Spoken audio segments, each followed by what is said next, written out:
Soal nomor 11, kesenjangan sosial ekonomi adalah suatu keadaan yang tidak seimbang di bidang sosial dan ekonomi dalam kehidupan masyarakat. Hal ini terjadi karena kurang adanya kesempatan untuk memperoleh sumber pendapatan, kesempatan kerja, dan kesempatan berpartisipasi di dalam pembangunan. Contoh dampak yang muncul akibat kesenjangan dalam bidang tersebut adalah A. Lahirnya kelompok-kelompok sosial tertentu dalam masyarakat. B. Munculnya kelas-kelas sosial terbuka bagi seluruh anggota masyarakat. C. Terjadinya masalah sosial dalam keluarga karena orang tua sibuk bekerja. D. Menimbulkan kecemburuan sosial yang dapat meresahkan masyarakat. Atau E. Menurunnya pendapatan per kapita akibat rendahnya produktivitas.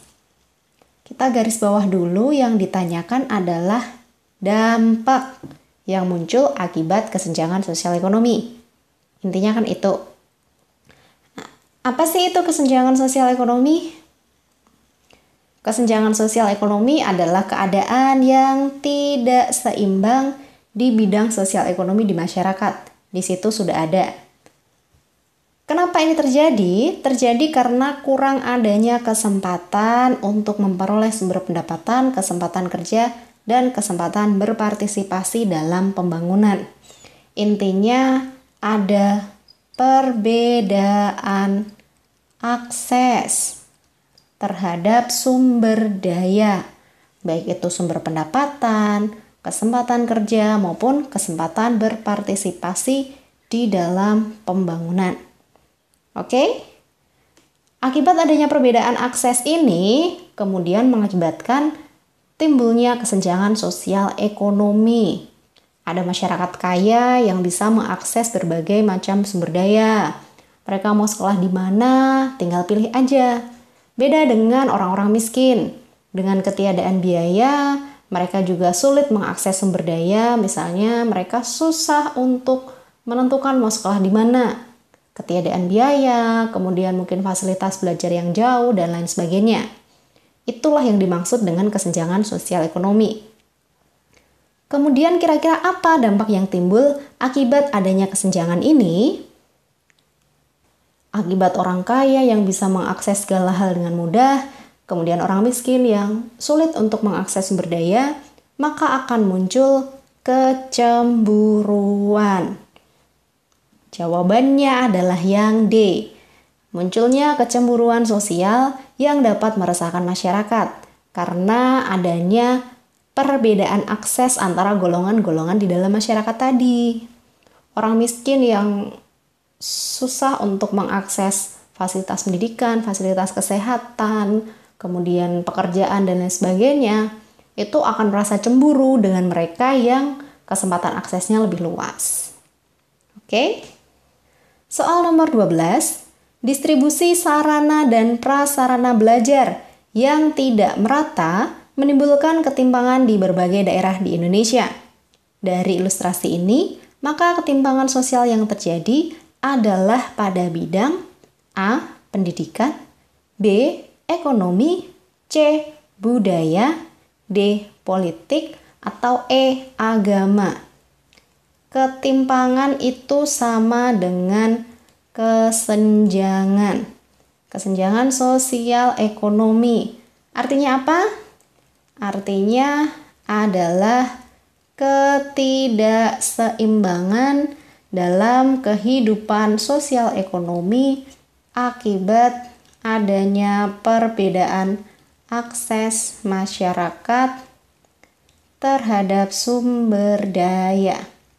Ini yang dimaksud dengan ketimpangan atau kesenjangan sosial ekonomi.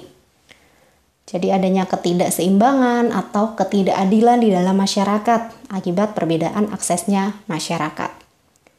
Kembali ke ilustrasi, di sini yang ditanyakan adalah distribusi sarana dan prasarana belajar. Oke. Distribusi sarana dan prasarana belajar yang tidak merata. Jelas ya? Ini jelas di bidang pendidikan. Mungkin ada banyak yang kemudian mengalami ini sekarang, terutama mereka-mereka yang mungkin tidak bisa mengakses gadget, padahal sekolah tidak bisa melakukan pertemuan tatap muka. Jadi teman-teman yang ada di pedalaman, tidak punya gadget, atau kemudian sinyalnya susah, itu kan mengalami kesulitan untuk mengikuti pembelajaran. Ini termasuk ketimpangan atau kesenjangan di bidang pendidikan. Soal nomor 13, terjadinya ketimpangan laju pembangunan antara Pulau Jawa dan luar Jawa disebabkan adanya anggapan bahwa Pulau Jawa lebih menguntungkan bagi para investor untuk menanamkan modal. Hal ini tampak pada bidang industri perdagangan dan jasa. Upaya mengatasi ketimpangan sosial berkaitan dengan pembagian wewenang desentralistik adalah A. Masyarakat luar daerah diberikan bantuan-bantuan atau hibah modal usaha. B. Kepala daerah di luar Pulau Jawa harus memiliki keterampilan memimpin. C. Meningkatkan kesejahteraan rakyat melalui kebijakan otonomi daerah. D. Putra daerah harus membangun daerah kelahirannya menjadi maju. Atau E. Memaksa investor untuk membangun usaha di luar Pulau Jawa. Oke, kali ini yang dibahas adalah ketimpangan pembangunan antara Pulau Jawa dengan luar Jawa. Jadi kebanyakan pembangunan itu fokusnya atau terkonsentrasinya adalah di Pulau Jawa. Karena banyak investor yang menganggap bahwa Pulau Jawa itu lebih menguntungkan untuk menanamkan modal. Seperti itu. Pulau luar Jawa dianggap kurang menguntungkan untuk menanamkan modal. Oke, kali ini yang ditanyakan adalah upaya mengatasi ketimpangan sosialnya terkait dengan pembagian wewenang desentralistik. Kalau sentralistik itu terpusat, kalau desentralistik berarti daerah. Nah, kata kuncinya itu. Berarti yang berhubungan dengan wewenangnya daerah. Kira-kira yang mana yang lebih tepat? Yang paling tepat adalah yang C. Meningkatkan kesejahteraan rakyat melalui kebijakan otonomi daerah. Karena berkait dengan wewenang desentralistik. Adanya ketidakmerataan pembangunan tentu harus disikapi dengan pemerataan pembangunan. Sesimpel itu kan sebenarnya. Walaupun realitanya memang untuk melakukan pemerataan pembangunan tidak semudah itu. Karena kan banyak hal yang kemudian terkait di situ.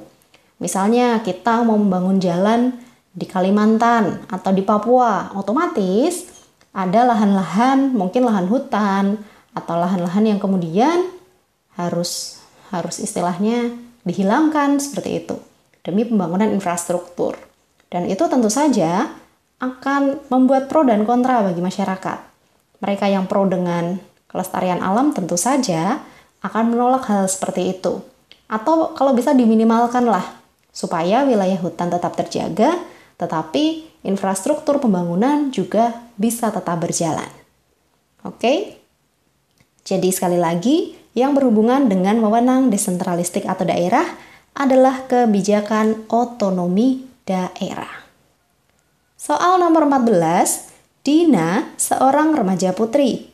Dia sering pulang malam tanpa alasan yang jelas. Selain itu, Dina sering berpesta hingga larut malam, sehingga mengganggu kenyamanan tetangga. Akhirnya, masyarakat mencela.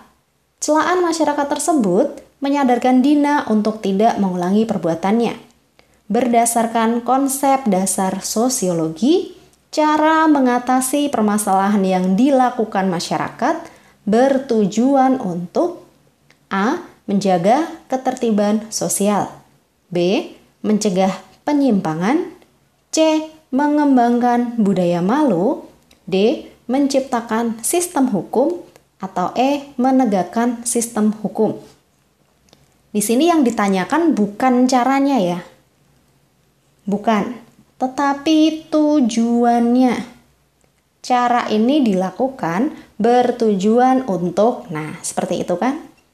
Jadi masyarakat melakukan celaan celaan itu termasuk pengendalian sosial.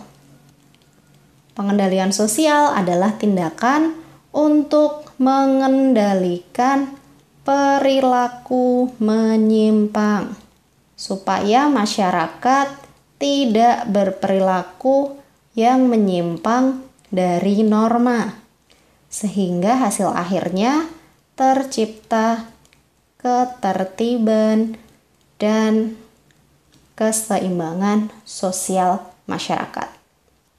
Prosedurnya seperti itu ya.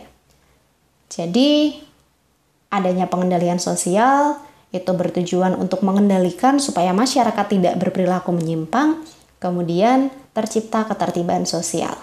Jadi kalau kita membicarakan berdasarkan konsep sosiologi, tujuan akhirnya tuh ini nih.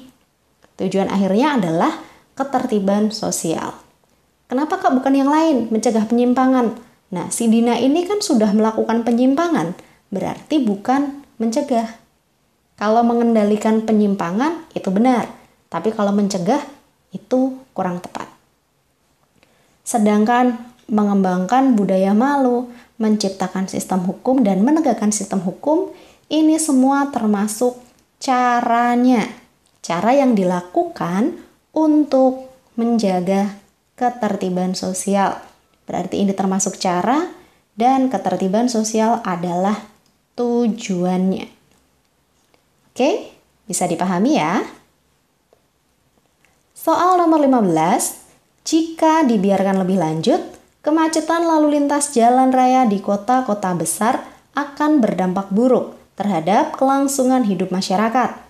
Ketidakdisiplinan pengguna jalan raya menjadi salah satu faktor penyebabnya. Upaya untuk menanggulangi permasalahan tersebut adalah A. Meningkatkan budaya tertib lalu lintas. B. Mempermudah kepemilikan kendaraan pribadi. C. Meningkatkan jumlah pemilik kendaraan pribadi. D. Menetapkan larangan berkendara di daerah tertentu. Dan E. Memberlakukan satu kendaraan minimal 3 orang. Kali ini yang dibahas adalah kemacetan lalu lintas jalan raya di kota-kota besar. Sudah bukan rahasia umum ya, kalau di Jakarta yang ibu kotanya Indonesia, salah satu kota terbesar di Indonesia, itu selalu mengalami kemacetan lalu lintas. Dan ini dianggap akan berdampak buruk terhadap kelangsungan hidupnya masyarakat. Kenapa sih kemudian banyak kemacetan di Jakarta? Karena memang penduduknya padat. Jadi ini memang termasuk masalah demografi atau masalah kependudukan. Akibat penduduknya Jakarta yang padat, kemudian mereka juga harus mobile, harus bekerja dan lain sebagainya, maka muncullah kemacetan lalu lintas. Akibat pertumbuhan atau perkembangan jalannya itu tidak selaras dengan pertumbuhan penduduknya. Jadi penduduknya bertambahnya cepat sekali, sedangkan pertambahan infrastruktur jalan rayanya itu tidak secepat pertumbuhan penduduknya. Maka kemudian muncullah kemacetan ini. Bagaimana kemudian upaya yang bisa dilakukan untuk menanggulangi masalah kemacetan ini? Yang pertama jelas, kalau bisa itu jelas memperbaiki fasilitas transportasi. Jelas. Ketika kemudian fasilitas transportasinya itu sudah mapan, sudah tercukupi, maka sebenarnya kemacetan itu bisa ditanggulangi. Yang kedua, menanamkan kesadaran juga terkait dengan budaya tertib lalu lintas. Banyak juga yang ternyata seringkali itu tidak tertib lalu lintas, entah tidak pakai helm, itu mungkin bukan masalah ya. Yang jadi masalah adalah ketika mereka mengambil haknya orang lain. Misalnya pengguna sepeda motor yang menggunakan trotoar, atau kemudian naik ke penyeberangan orang, atau kemudian pengendara baik sepeda motor maupun mobil masuk ke jalur busway dan lain sebagainya, itu kan termasuk bukan kesadaran untuk tertib lalu lintas seperti itu. Jadi, yang sesuai dengan pertanyaan kali ini, upaya untuk menanggulangi permasalahan kemacetan lalu lintas adalah yang A, meningkatkan budaya tertib lalu lintas. Karena kalau yang lain ini tidak logis ya. Oke, berarti sudah bisa dipahami.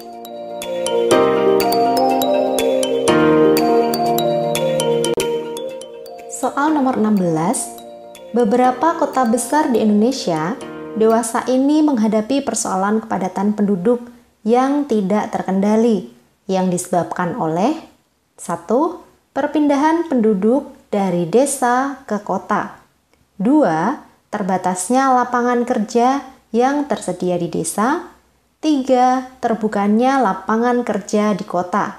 4. Tersedianya sarana kehidupan di kota yang lebih baik. Di sini permasalahan yang disoroti adalah kepadatan penduduk yang tidak terkendali, terutama di kota-kota besar di Indonesia. Ada di Jakarta, ada di Surabaya, dan lain sebagainya.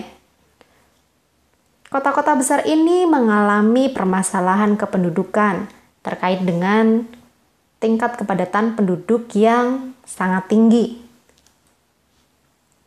Hal ini disebabkan terutama oleh fenomena urbanisasi, yaitu adanya perpindahan penduduk dari desa ke kota.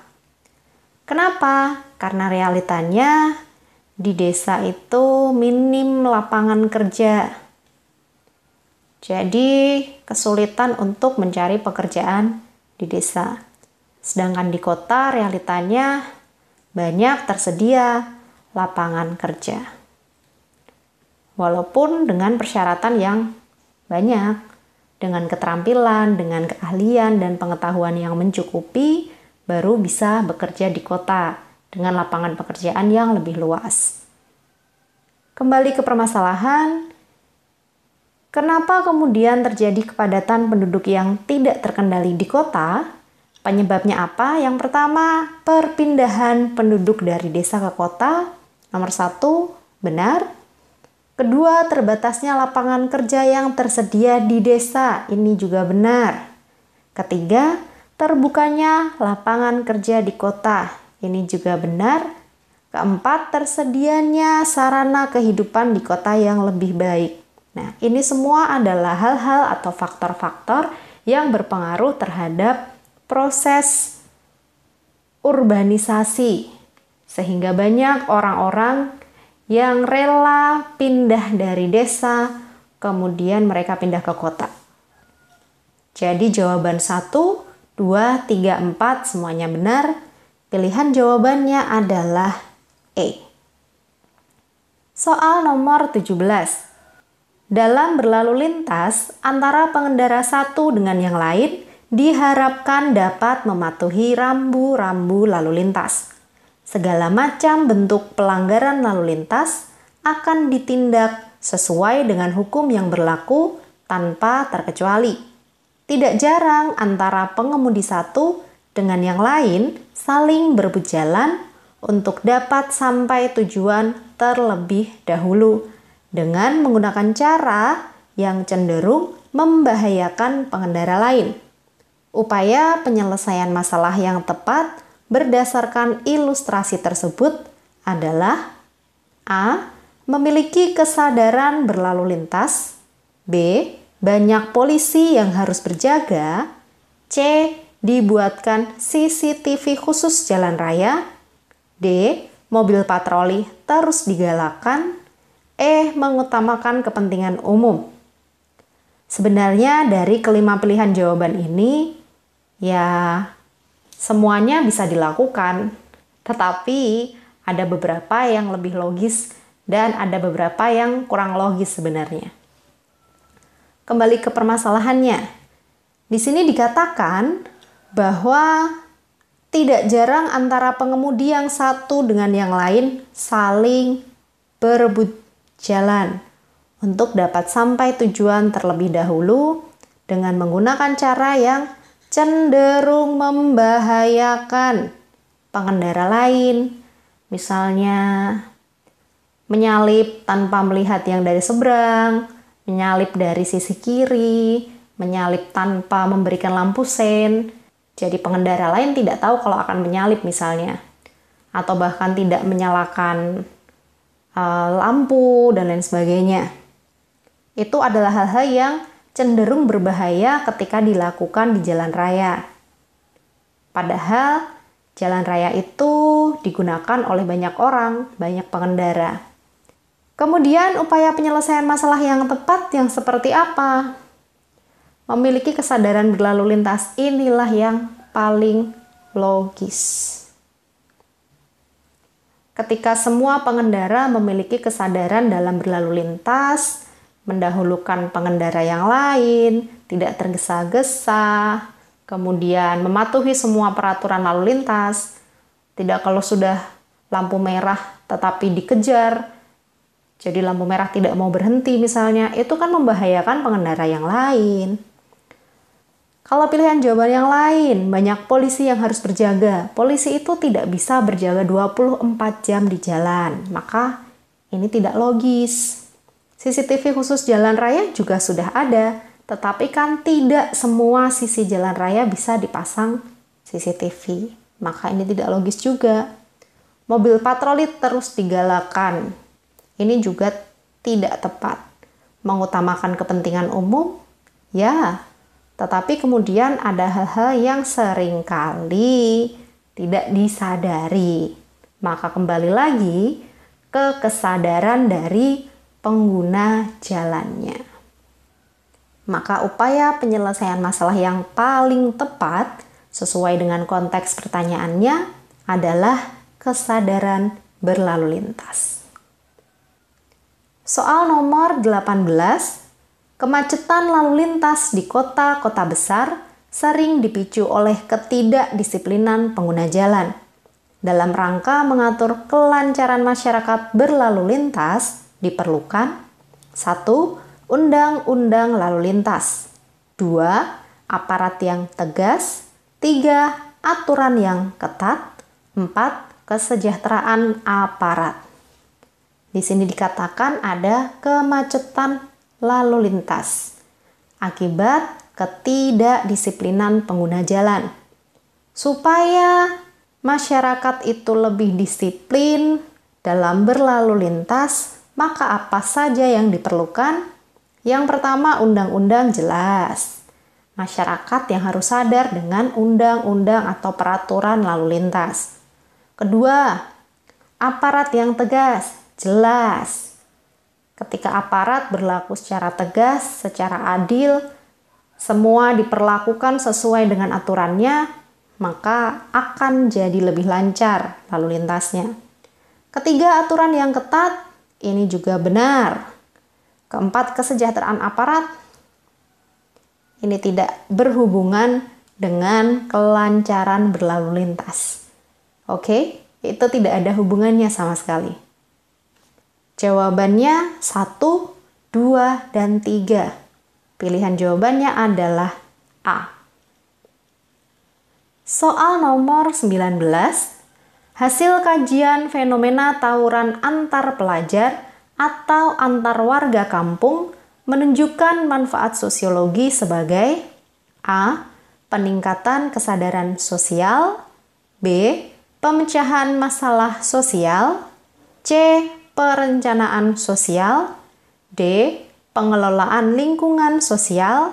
E. Inovasi sosial.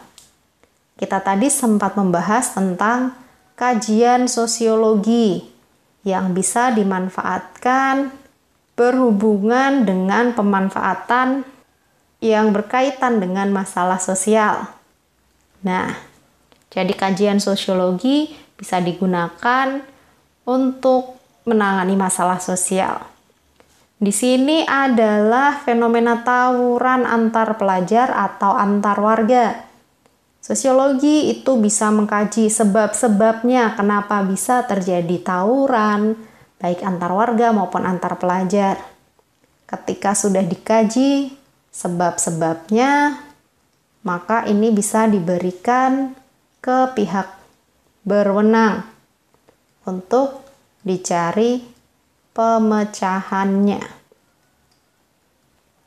Maka kajian terkait dengan fenomena tawuran itu menunjukkan manfaat sosiologi sebagai pemecahan masalah sosial.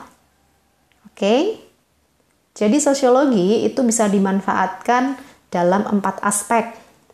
Yang pertama dalam pembangunan, yang kedua dalam penelitian sosial, yang ketiga dalam perencanaan sosial, dan yang terakhir adalah pemecahan masalah sosial. Terkait dengan masalah sosial yang kita bahas, berarti sosiologi itu bisa bermanfaat untuk pemecahan masalah sosial. Soal nomor 20. Perekonomian negara yang sedang sulit semestinya membuat semua warga negara berperan aktif untuk menyelamatkannya. Namun kenyataannya masih ada oknum yang melakukan perbuatan yang merugikan negara seperti korupsi. Upaya mengatasi permasalahan tersebut adalah A. Para koruptor dihukum berat sehingga memiliki efek jera. B. Anggota keluarga koruptor jangan diizinkan menjenguk. C. Para koruptor dibuatkan penjaga khusus untuk mereka. D. Jaksa penuntut harus direkrut dari politisi ternama. Atau E. Para hakim digaji tinggi agar bisa berlaku adil. Kali ini yang disoroti adalah tentang korupsi. Entah kenapa kriminalitas yang berbentuk korupsi ini seperti sudah jadi budaya di Indonesia. Sebenarnya sangat memprihatinkan karena mau dari partai manapun atau dari suku apapun, dari ras manapun, sepertinya pernah ada kasus yang berhubungan dengan korupsi ini. Jadi tidak bisa kalau nanti kita judge, oh karena ini tuh orang mana misalnya, atau orang dari partai A misalnya, sehingga selalu korupsi misalnya. Enggak bisa. Karena korupsi ini bisa dilakukan oleh siapapun. Dari uang yang sedikit sampai uang negara yang miliaran itu dibawa lari. Itu pernah ada kasus seperti itu. Sangat disayangkan ketika hukuman bagi para koruptor itu terkesan sangat ringan. Korupsi 5 miliar misalnya tapi dihukum 2 tahun. Dendanya cuma 200 juta. Itu kan tidak sebanding dengan apa yang sudah mereka lakukan. Dengan tingkat kerugian yang sudah mereka hasilkan. Kenapa? Ya karena teman-teman juga mungkin sudah tahu. Realitanya korupsi itu tidak dilakukan sendirian. Korupsi itu sifatnya adalah penyimpangan yang sistematik. Jadi penyimpangan yang sudah terencana, sudah terorganisasi, dan kemudian melibatkan banyak pihak. Sehingga sebenarnya ketika satu pejabat itu melakukan korupsi, yang lain itu ada yang ikut terlibat. Baik orang yang menyuapnya nanti yang harusnya juga ikut mendapatkan hukuman, maupun orang-orang terdekatnya, dalam artian mungkin asistennya, sekretarisnya, atau apapun istilahnya. Karena sekali lagi, korupsi itu tidak dilakukan sendirian, tetapi korupsi merupakan penyimpangan yang sistematik, yang terencana, terorganisasi, dan melibatkan banyak pihak. Lalu upaya untuk mengatasi masalah korupsi itu bagaimana? Nah, kembali lagi ke hukumannya. Kalau seperti salah satu negara yang benar-benar berani untuk menghukum mati koruptor misalnya, maka mungkin saja itu bisa memberikan efek jera.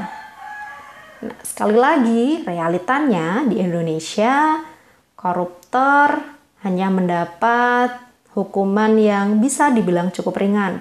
2 tahun, 3 tahun, dengan denda yang hanya 100 juta, 200 juta.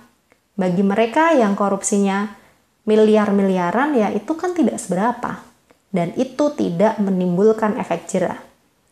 Maka jawabannya A. Ketika koruptor dihukum dengan berat, itu bisa menimbulkan efek jera, baik untuk dirinya sendiri maupun untuk orang-orang lain yang niat melakukan korupsi.